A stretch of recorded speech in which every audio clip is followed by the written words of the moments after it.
میں اکثر ایک واقعہ سناتا ہوں. ہمارے ایک دوست ہیں امریکہ میں, بلکہ امریکہ سے بھی ایک دور علاقہ ہے, اس کا جگہ کا نام میں بھول گیا. انہوں نے میرا یہ بیان سن کے مجھ سے ملنے کے لیے آئے تھے. وہ مجھے پہچان گئے یہ بیان سن کے. ممکن ہے ابھی میرا یہ بیان سنے وہ. یہ میرے والد صاحب کا واقعہ ہے. میرے والد صاحب جب امریکہ گئے, کنوارے تھے اس وقت. میرے والد صاحب بہت ہینڈسم تھے, خوبصورت تھے, اور اتنا چوڑا تو ان کا سینہ تھا, اور ایسی چوڑی چوڑی کلائیاں تھیں. بہت ماشاءاللہ اللہ نے ان کو مردانہ وجاہت دی تھی, اور آواز ایسی تھی جیسے ببر شیر ہوتا ہے. بہت ہی خوبصورت آواز تھی, بڑی زبردست پرسنالٹی تھی. آپ جائیں ابھی ہمارے محلے میں جا کے لوگوں سے پوچھیں کیا خوبصورت پرسنالٹی تھی والد صاحب کی ہمارے. جب انتقال ہوا ہے نا میرے والد صاحب کا, تو پورا محلہ رو رہا تھا, پورا محلہ. مسجد کے امام صاحب جب بھی جنازے کا اعلان کرتے تھے نا تو روتے نہیں تھے. ہزاروں میتوں کا اعلان کیے تھے. میرے والد صاحب کا جب مسجد کے امام صاحب اعلان کر رہے تھے, 3 دفعہ اعلان کیا, تینوں دفعہ روئے ہیں. اتنی لوگوں کو ان سے محبت تھی. تو یہ کیسے ہو گئی, یہ کیسے ہو گئی؟ کیوں اللہ نے ان کی محبت لوگوں کے دلوں میں رکھ دی, اور کیوں اللہ نے ان کو اتنا نوازا؟ والد صاحب نیوی میں تھے. امریکہ جب فرسٹ ٹائم جہاز گیا ہے, کنوارے تھے اس وقت, تو کنوارا لڑکا پاکستانی یا انڈین ہو, پہلی دفعہ امریکہ جائے, وہ بھی کنوارا, کوئی روکنے ٹوکنے والا نہ ہو, اور گناہ کی دعوت ملے, بچنا کتنا مشکل ہے. تو والد صاحب, یہ میں نے والد صاحب سے براہ راست نہیں سنا, میں ایسی باتیں والد صاحب نہیں کرتے تھے, کسی ذریعے سے سنا میں نے کہ تمہارے والد صاحب نے یہ واقعہ ہمیں سنایا, کسی نے مجھے بتایا. کہتے ہیں کہ جب وہ گئے تو ایک خوبصورت انگریز لڑکی آئی اور ان کو گناہ کی دعوت دی. اب ایک دم پہلی دفعہ کسی پاکستانی نے یہ چیز منظر دیکھا ہو, ٹھیک ہے نا, امریکہ کا ایک منظر ہوتا ہے نا. اب تو لوگ موویز میں اتنا دیکھ چکے ہوتے ہیں نا, اس وقت تو ڈرامے فلمیں بھی نہیں ہوتی تھی, موویز بھی نہیں ہوتی تھی, تو پہلی دفعہ ہی دیکھا تھا یہ ایسا منظر. تو وہ گھسیٹ کے لے گئی اپنے گھر. جب یہ کہیں گھر پہ گیا ہوں نا تو مجھ پہ اللہ کا خوف آ گیا کہ یہ کیا کر رہا ہوں. وہاں جا کے واپس بھاگے ہیں.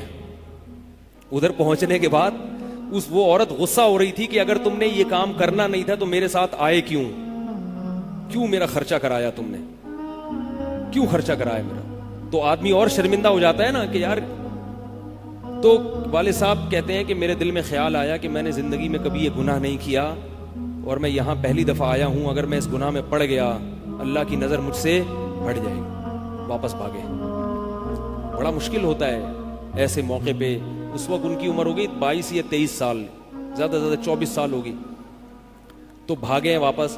تو والد صاحب کہتے تھے, جنہوں نے مجھے یہ واقعہ سنایا, کہ مجھے کہنے لگے کہ تمہارے والد صاحب کہتے تھے کہ اس کے بعد میری زندگی میں کیا آیا ہے, انقلاب. پھر اللہ نے قرآن کی تلاوت کی توفیق دی. حفظ قرآن تھا, بھول چکے تھے.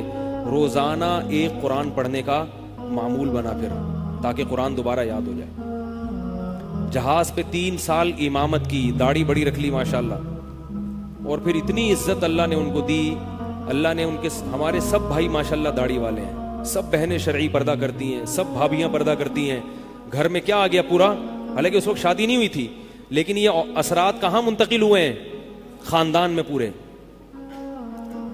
خاندان میں منتقل ہو گئے نا. انتقال ہوا تو جنازہ میں نے پڑھایا والد صاحب کا.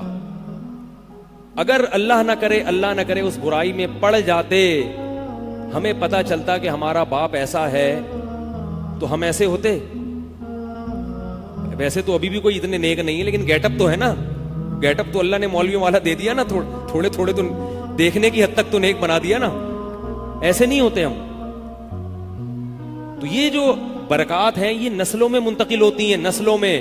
اتنی عزت دی اللہ نے, اتنی عزت دی تھی کہ انتقال کے وقت محلہ رو رہا تھا, پورا محلہ رو رہا تھا انتقال. اور بہت سے لوگوں نے والد صاحب کی قبر کے پاس نا جگہ گھیر لی تھی کہ ہم یہاں دفن ہوں گے. حالانکہ مسجد کے امام نہیں تھے, کچھ بھی نہیں, کوئی ایسی شخصیت نہیں تھے کہ وہ کوئی مقتدی اور رہبر سمجھے جاتے. تہجد کا معمول تھا, تلاوت کا معمول تھا. اور میں نے خود بھی کئی دفعہ نوٹ کیا, ایسا لگتا تھا ان کے منہ سے خوشبو آتی ہے, ایسا محسوس ہوتا تھا. ایسا اللہ نے, کیونکہ تلاوت بہت زیادہ کرتے تھے. جب انتقال ہوا ہے نا جس دن, اس دن بھی آدھا گھنٹہ تلاوت کر کے اٹھے. گھر میں ان کا معمول تھا, گھر میں آنے کے بعد آفس سے جب گھر میں آتے تھے نا, تو سب سے پہلے نہا کے, عجیب ان کے معمول تھے, نہاتے لازمی تھے روزانہ. اور چونکہ فوجی تھے نا تو فوجیوں کی جو ایک روٹین ہوتی ہے نا وہ تبدیل نہیں ہوتی. اب جب فوج میں تھے تو گرم پانی سے نہانے کی عادت تھی, تو جون میں بھی گرم سے ہی نہاتے تھے. ہم کہتے اب والد صاحب سے کہتے گرمی ہو رہی ہے, لیکن وہ ایک روٹین ہوتی ہے نا فوجیوں کی, بس وہ آنا ہے, دھوتی پہنی, غسل خانے میں چلے گئے, پانی گرم پہلے کیا, اپنا کام سارا خود کرنا, کسی سے کام ہی نہیں لیتے تھے, اور وہ 2 منٹ کے اندر ایسے پھرتی سے نہاتے تھے. ہم حیران یہ کیسے نہاتے اتنی دیر میں, کہتے میں صابن سے باقاعدہ تسلی سے نہایا ہوں, اتنی جلدی جلدی پھرتی میں کام کرتے تھے. آتے ہی تلاوت کرنی, اور تلاوت اونچی آواز میں کرتے تھے, پورے گھر میں والد صاحب کی تلاوت کی آواز آتی تھی. مجھ سے غلطی یہ ہوئی کہ انتقال سے چند دن پہلے میں ان کی تلاوت سن رہا تھا, تو میرا دل چاہا میں اس کو ریکارڈ, اس وقت ریکارڈنگ کا اتنا زیادہ نہیں ہوتا تھا, میں نے کہا اس کو میں ریکارڈ کر لوں, لیکن وہ ریکارڈ میں نہیں کر سکا. میں نے کہا چلو بعد میں کر لوں گا, اور ان کا انتقال ہی ہو گیا. تو تلاوت اونچی آواز سے ٹوپی اتار کے تلاوت کرتے تھے. تو جس دن انتقال ہوا ہے, اور اللہ سے کہتے تھے کہ اللہ کسی کا محتاج نہ بنانا, ساری زندگی کسی سے خدمت نہیں لی, صرف جو ہے نا کمر دبواتے تھے بیٹوں سے اپنے, تو مجھ سے بھی دباتے تھے. میرا یہ انگوٹھا بڑا مضبوط ہو گیا ہے, وہ کمر پہ نا ان کے یہ سے مالش کر کے, ایسے کمر پہ میں مالش کرتا تھا والد صاحب کی, یہ تیل لگا کے نا ادھر, تو میرے انگوٹھے میں بڑی طاقت پیدا ہو گئی تھی. تو مجھے کہتے تھے یار تم ہو باریک سے, میرے باقی بھائی ذرا, لیکن یار تمہارے ہاتھ میں بڑی طاقت ہے. تو میں کہتا تھا کہ یہ میرے ہاتھ میں طاقت نہیں ہے, یہ مالش کر کے نا یہ انگوٹھا بہت مضبوط ہو گیا ہے. تو کیا تھا, تلاوت کی انتقال سے پہلے, اور بار بار دعا کیا کرتے تھے کہ اللہ بستر پہ لیٹوں نہیں. زندگی میں ہم نے کبھی نہیں دیکھا والد صاحب بستر پہ لیٹے ہوں, یعنی بیمار ہو کے لیٹے ہوں, اپنا سارا کام پھرتیلے پن سے ایسے کوئی بالکل. تو وہی ہوا, موت کے وقت بھی ایسا ہی ہوا. آئے ہیں, تلاوت کی ہے, پھر اس کے بعد گئے عشاء کی نماز پڑھنے, صف میں بیٹھے ہوئے تھے کہ گر گئے.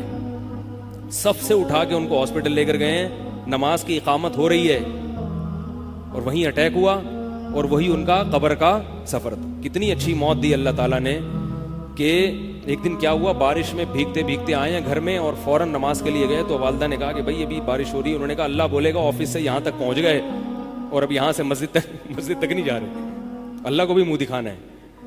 ایسے نماز کے پابند. سعودی عرب میں جب عمان میں ان کی جاب تھی, کئی گھنٹے کا گرمیوں کا روزہ ہوتا تھا, لوگ چھوڑ دیتے تھے. والد صاحب کہتے تھے مر جاؤں گا, رمضان کا روزہ نہیں چھوڑوں گا, کچھ بھی ہو جائے, رمضان کا روزہ کیسے چھوڑوں. تراویح کبھی نہیں چھوٹتی تھی, رمضان کا روزہ کبھی نہیں چھوٹتا تھا. میں یہ نہیں کہہ رہا کہ کوئی برائی تھی نہیں ان میں, ایسی کسی کی تعریف کرنا غلط ہے, مگر اللہ نے مجموعی لحاظ سے ان میں بڑی صفات رکھی تھیں.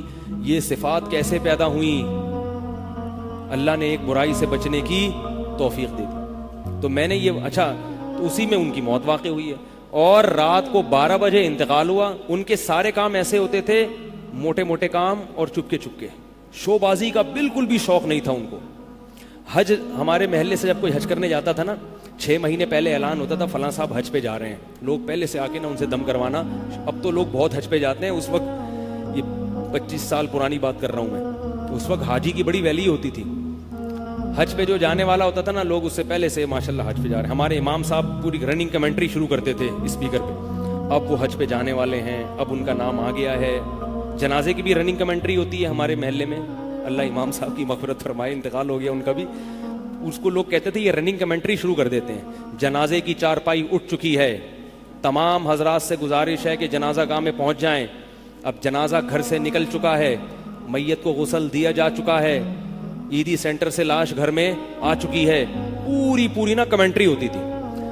تو وہ جنازے کی بھی کمنٹری, اور اگر کوئی بیمار ہوتا تھا محلے کا تو اس کی بھی کمنٹری. آغا خان میں داخل ہیں, ان کے پتے میں ڈاکٹر نے پتھری بتائی ہے. غفار بھائی کے تمام حضرات سے گزارش, دعا کی گزارش ہے کہ اللہ ان کو شفائے کامل عاجل عطا فرمائے. پورا محلہ دعا کر رہا تھا, اللہ غفار بھائی کے پتے کی پتھری نکال دے. ٹھیک ہے, وہ چونکہ سیاسی تھے, جمعیت کے تھے, تو وہ پوری نا سیاست سے لے کے چلتے تھے ہر چیز.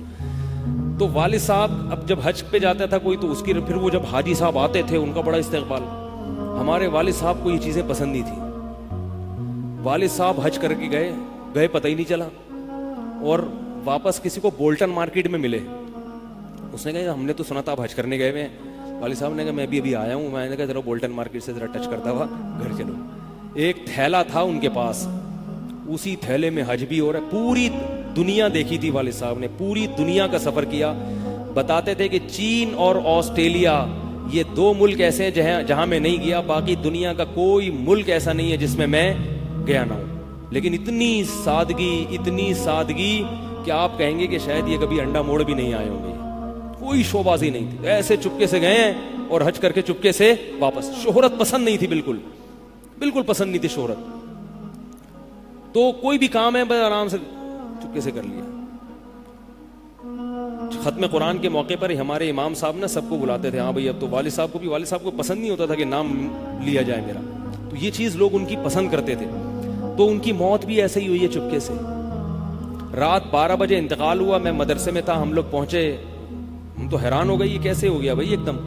تو ان کو غسل دیا اور فجر کی نماز کے بعد جنازہ تیار تھا. فجر میں نمازی کم ہوتے ہیں. اعلان ہوا فجر کے بعد. جب پبلک ہمارے گھر آنا شروع ہوئی ہے تو جنازہ پڑھ کے ہم ان کو دفنا چکے تھے. لوگ کہہ رہے تھے یار یہ اتنی بڑی شخصیت, اتنے محبوب دنیا سے چلے گئے اور ہمیں پتہ بھی نہیں. ہم نے کہا بھائی گئے ایسے وقت پر ہیں, وہ سونے کا وقت ہوتا ہے, اس وقت اعلان ہوا تھا مگر ظاہر ہے آپ کو پتہ نہیں چلتا. تو ایسے ہی چپکے سے خاموشی سے چلے گئے, خاموشی چلے گئے. تو لوگ یہی کہہ رہے تھے یار یہ نہ انہوں نے دنیا میں کبھی خدمت لی ہے, ٹھیک ہے نا, جنازے میں بھی کسی کو پریشان نہیں کیا, ایسے 2 صفیں ہوئی تھی جنازے کی, بس چلے گئے. تو کیسا اللہ نے چلتے پھرتے نماز کی حالت میں ان کو اٹھایا ہے. تو یہ میں نے یہ واقعہ سنا ہے نا, تو ایک صاحب باربڈوس سے شاید ملنے کے لیے آئے مجھ سے. تو مجھ سے وہ بیان انہوں نے سنا, پہلے میرا بیان سنتے تھے, مجھے پہچانتے نہیں تھے, امریکہ کی کسی ریاست میں تھے یا باربڈوس میں واللہ عالم. تو مجھ سے ملنے کے لیے آئے, مجھے کہنے لگے یار آپ حافظ مسعود صاحب کے بیٹے ہیں. میں نے کہا ہاں. کہہ رہا یار میں آپ کا بیان کب سے سن رہا ہوں, آپ کو پہچانتا نہیں تھا. آپ نے ایک دن ممبر پہ واقعہ سنایا, تو یہ واقعہ تو آپ کے والد صاحب کا واقعہ ہے, اور یہ میرے والد صاحب آپ کے والد کا واقعہ مجھے سنا کے امریکہ بھیجا تھا انہوں نے کہ بیٹا حافظ مسعود صاحب کی طرح زندگی گزارنا, امریکہ جا رہے ہو جیسے وہ بچے تھے تم بھی بچنا. تو کہہ رہا آپ کے تو والدہ کو بھی جانتا ہوں میں, آپ کے تو گھر ہم لوگ پڑھنے آتے تھے, ہماری دادی سے انہوں نے پڑھا ہے, یعنی ہمارے بہت کلوز تھے وہ لوگ. وہ امریکہ چلے گئے, حوادث سے زمانہ ان کو امریکہ لے گئے, ٹھیک ہے نا. تو کہنے لگے کہ جب میں نے یہ آپ کے روزانہ بیان سنتا تھا, یہ واقعہ سنا, تو پھر میں حیران ہوا کہ یار آپ تو بہت, پھر میرے بھائی بھی ان کو جانتے ہیں. تو وہ انہوں نے بتایا کہ یہ واقعہ تو آپ کے والد صاحب کا جب مجھے پتا چلا نا, تو مجھے پھر پتا چلا آپ ان کے بیٹے ہیں. تو مجھ سے ملنے آئے اسپیشل یہاں پہ. تو یہ میں کیوں واقعہ سنا رہا ہوں کہ دیکھو بھائی, جیسے زنا کرنا بہت بڑا جرم ہے, ایسے ہی زنا سے بچنا اگر موقع ملے کسی کو تو بہت بڑی نیکی ہے. یوسف علیہ السلام کو اللہ نے کیسا نوازا کہ نہیں نوازا, بچے تھے وہ. تو بھائی کرنے والے بہت ہیں, بچنے والے تھوڑے ہیں. تو کرنے والوں میں اگر اپنا شمار کرو گے تو جہاں بہت سارے لوگ ہیں مزے کی زندگی گزاری, تھوڑے دنوں کے لطف اور مزے ہیں, اس کے بعد دنیا کا سکون بھی گیا اور آخرت میں جہنم کی آگ. اور اگر بچنے والوں میں آ گئے تو ان تھوڑے لوگوں میں اللہ شامل کر لیں گے جو تھوڑے شکر گزار ہوتے ہیں. لیکن اس کا یہ مطلب نہیں ہے کہ ایسا ماحول کریٹ کرو کہ پھر آپ کو بچنے کا موقع ملے. دور بھاگو. میں نے بتایا نا, کوئی لڑکی گھر میں آتی ہے, باہر نکل جاؤ گھر سے, بولے بھائی تنہائی میں نہیں. میں تو اس کی احتیاط کرتا ہوں. کوئی جوان خاتون اگر مسئلہ پوچھنے آ جائیں, بوڑھی ہے تو کوئی اتنا مسئلہ نہیں ہے, جوان خاتون ایسا ہوتا ہے بعض دفعہ خواتین کو تو ماحول کا نہیں پتا ہوتا. اب وہ آئی ہیں, میں گھر میں کوئی نہیں ہے, آگے دروازہ بجا رہی ہیں, مفتی صاحب گھر میں مسئلہ پوچھنا. گھر میں نہیں بیٹھا, سڑک پہ کھڑے کھڑے پوچھو, ٹھیک ہے نا, بے اکرامی ہے. گھر میں آنا ہے تو پھر مسجد کے کسی خادم کو یا کسی بندے کو گھر میں بٹھاؤں گا کہ بھئی آپ بھی آ جاؤ, کیونکہ بدگمانی کا موقع دینا بھی کیا ہے, حرام. ہاں گھر والے موجود ہوں, اہلیہ موجود ہیں, پھر بے شک آگے بیٹھو. اور پھر بھی میں ایسا نہیں کرتا کہ اہلیہ دوسرے کمرے میں اور یہ خاتون اس کمرے میں میرے ساتھ بیٹھے, ایسا نہیں ہوگا بھائی. ایسا کریں گے تو کون آئے گا, ہے بھائی, ایسا نہیں ہوگا. گھر والوں کو ایک دن کیا ہوا, ایک خاتون آئی, پنجاب میں تھا میں, وہ نہیں الگ کمرے میں آپ سے بات کرنی ہے, الگ کمرے میں آپ سے بات کرنی ہے. میں نے کہا کوئی بہت ہی ایسی بات ہے جو نہیں میری وائف سے نہیں کرنا, اس سے چھپانا چاہ رہی تھی. تو پھر میں نے یہ کیا کہ میں نے اپنی وائف کو دروازے پہ لا کے کھڑا کر دیا, دروازہ بند کیا. میں نے کہا کنڈی نہیں لگے گی, تھوڑا سا جو ہے نا, میں نے کہا آپ جب چاہو جھانک کے دیکھ لیں. اس لیے نہیں کہ ہم کوئی بہت بڑے نیک ہیں, اس لیے کہ بھائی ہمیں اپنے اوپر اعتماد نیک نہیں ہے تبھی تو یہ کچھ کر رہے ہیں. نیک ہوتے تو ہمیں کیا ضرورت تھی یہ سب کچھ کرنے کی؟ بھائی نیک ویک نہیں ہے, ہمیں اپنے اوپر اعتماد نہیں ہے. برائی آتے ہوئے کبھی کوئی دیر نہیں لگتی ہے. جو اپنے آپ کو آزمائش میں ڈالے گا وہ کیا ہوگا؟ پھنسے گا. وہ پھنسے گا بھائی, وہ چوڑے میں آئے گا.